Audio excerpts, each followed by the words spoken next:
Olá, alunos do sexto ano do SET Desembargador Amaral. Vamos para mais uma aula de geografia, tá? Hoje nós vamos estudar as chamadas representações cartográficas, tá? Abra um livro na página 62, tá? Quem tem o livro, quem tem a apostila, acho que alguns alunos têm a apostila, abra na página também 62 na apostila. Então vamos lá, representações cartográficas. Olha, o que são representações cartográficas? São várias formas de representar, tá? São várias formas de representar um espaço em uma folha de papel, vamos dizer assim, ou no computador, como nós vamos ver. Então nós temos várias formas dessa representação, das representações cartográficas. A primeira dela que nós temos aí, nós temos as chamadas maquetes. O que são as maquetes, gente? Ó, vamos ver o que diz aí, ó. Maquete. A maquete reproduz em miniatura parte da superfície terrestre. São modelos tridimensionais, ou seja, representam a realidade em 3 dimensões. Ou seja, quando se tem uma representação tridimensional, analisa a altura, largura e profundidade.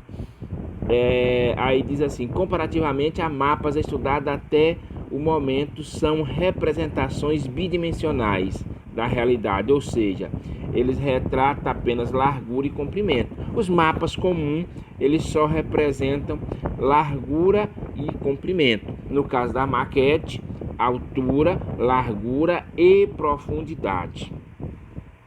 As maquetes podem ser utilizadas para representar os elementos naturais e sociais do espaço geográfico. Nelas, todos os elementos devem ser reduzidos proporcionalmente. Ou seja, o que seria essa redução proporcional? Então, se você vai representar uma cidade, e essa cidade tem 2 prédios, por exemplo, um é maior que o outro. Então, lá na maquete, você tem que fazer a maquete, tá? Com a representação, deixa eu desligar bem aqui os dados para não ficar chegando mensagem, com as representações iguais. O prédio menor tem que estar menor na maquete e o prédio maior tem que estar maior na maquete, com base no tamanho original. Além disso, eles precisam ser representados na mesma disposição, ou seja, você vai ter que fazer uma cópia real, tá?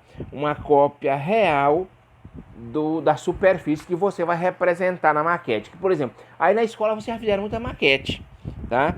Já fizeram muita maquete, e as maquetes são que elas têm que representar a realidade em tamanho reduzido. Uma outra forma aí, ó, uma maquete, sempre uma maquete de uma cidade, tá? Como nós estamos vendo aí, essa criança observando.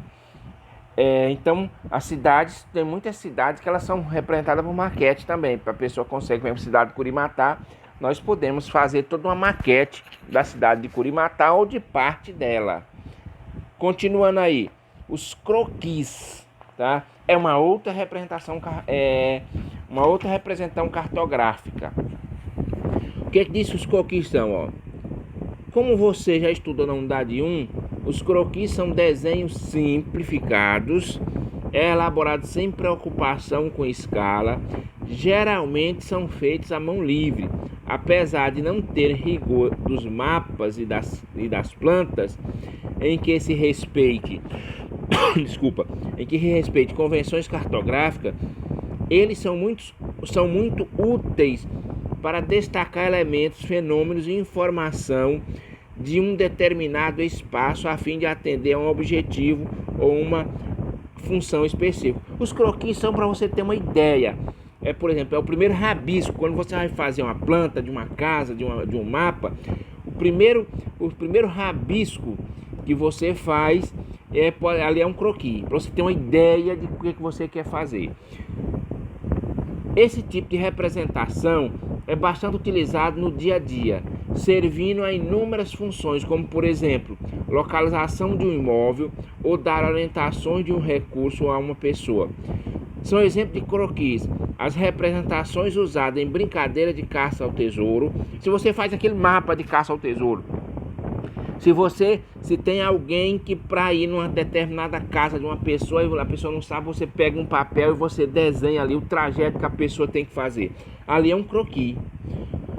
Rascunho que fazemos de um trajeto para orientar a pessoa aí a um determinado ponto, como nós já falamos, né? Esquemas de imóveis apresentados em folheto de propaganda.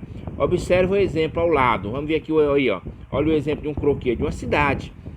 Aí você vê que é feito à mão, né? Aí dá para você saber onde é a igreja, onde é a escola, onde é o campinho de futebol, onde é o clube, onde tem um espaço aí de lazer, entenderam? Isso é o croquis, é mais ou menos você pegar e desenhar Curimatá ou a escola de forma mais sem nenhuma obedecer a algumas regras, tá? Você vê que aí a representação da escola tem a casinha com o nome escola, então a pessoa sabe ali mais ou menos onde está a escola.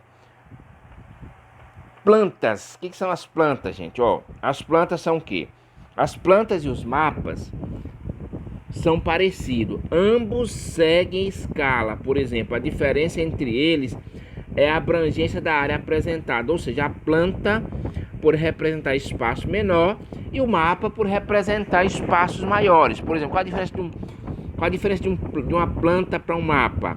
A diferença é que, por exemplo, o mapa, você pega o mapa do Brasil, um exemplo, e uma planta, ela vai ser bem mais reduzida, vai ser uma planta de uma casa, tá? O que diz mais da planta aí, ó? Vamos lá. Assim, as plantas representam espaço como uma moradia, uma escola, uma rua. Por isso esse tipo de representação é muito utilizado no mercado imobiliário. O que é mercado imobiliário, gente? O que seria o mercado imobiliário? O mercado imobiliário é o mercado para vender casa e imóvel. Observa ao lado a planta de um apartamento. Nela foi representada até os travesseiros que estão sobre as camas. Então a planta ela traz mais detalhes, né? Então vamos ver aí a planta desse apartamento. Olha aí, ó. Entenderam? Então aí que a pessoa que está querendo vender um apartamento, a pessoa que o apartamento ainda não está pronto, as pessoas utilizam-se plantas. Ou seja, na casa de vocês aí, antes de fazer a casa, os pais de vocês, ou quem construiu a casa que vocês moram, antes sentaram e fizeram um desenho da planta. Ou seja, então é você representar através de desenhos como a casa vai ser, como o apartamento vai ser, como é a rua de vocês, tá? Então essas são as plantas, é uma redução menor que os mapas. E aí chega a tecnologia, tá? Aqui a mesma representação, a planta do mapa, né? Então chega as tecnologias, mapas digitais, tá? O que são os mapas digitais? Representar o mundo de maneira gráfica, utilizar símbolo, desenho e até objeto. A gente já viu na aula passada que os mapas têm os símbolos, né? Para você encontrar no mapa lá onde produz, tem as legendas, né? Então hoje se utiliza muito a questão da tecnologia para fazer mapas. Aí diz assim, ó, os mapas digitais são produzidos com base em dados processados digitalmente de modo a formar uma imagem virtual. Esse tipo de tecnologia permite obter representações precisas do território. Por exemplo, o mapa digital, o mapa feito na tecnologia, pelo computador, como vocês dizem, eles são mapas que traz bem mais detalhes do que um mapa, que esse mapa que a gente tem nos livros, o mapa que a gente tem lá na escola, o mapa que a gente tem lá, o globo mesmo. Então, o mapa traz muito mais informações, entendeu? O mapa digital, porque o que acontece? Ele ali, você com a tecnologia, você consegue colocar inúmeras informações dentro do mapa, no mapa. Aí nós temos aí o exemplo de um mapa digital, vocês estão vendo aqui na tela do computador. Aí vocês conseguem nesse mapa, ele é um mapa que traz muitas informações. Você vai manusear, você pode aí no mapa encontrar uma cidade, chegar até mesmo aqui ou seja, tem o Google, ele oferece um sistema de mapas do mundo inteiro que ele vai trazer desde o mapa, você entra lá, tá o mapa global, o mapa mundo, e você vai conseguir chegar em Curimatá, no Piauí, utilizando o computador no mesmo mapa, tá? Então traz traz tudo que você encontrar, que você precisar, vai ter naquele mapa digital. Uma novidade nos mapas digitais e nessa nova tecnologia são os mapas tridimensionais. Nós vimos que os mapas comuns, eles analisam o quê? Eles analisam apenas em duas dimensões, que é o quê? Largura e comprimento. O mapa tridimensional, ele vai trazer o quê? Ele traz três elementos. Ele vai trazer altura, largura e profundidade. Ou seja, você vai entrar no mapa de uma cidade e você vai ver lá os prédios como eles são. Entendeu? Então, esse é os chamados mapas tridimensional. Vamos pegar o exemplo bem de uma cidade, tá? Olha aí. Isso é um mapa tridimensional. Você vê que aí dá para você observar a altura dos prédios, a largura dos prédios e a profundidade. Entenderam? Então tem essas três dimensões. Tá ok, gente? Essas três dimensões. E aí, por último, nós vamos fazer aí a atividade. A atividade está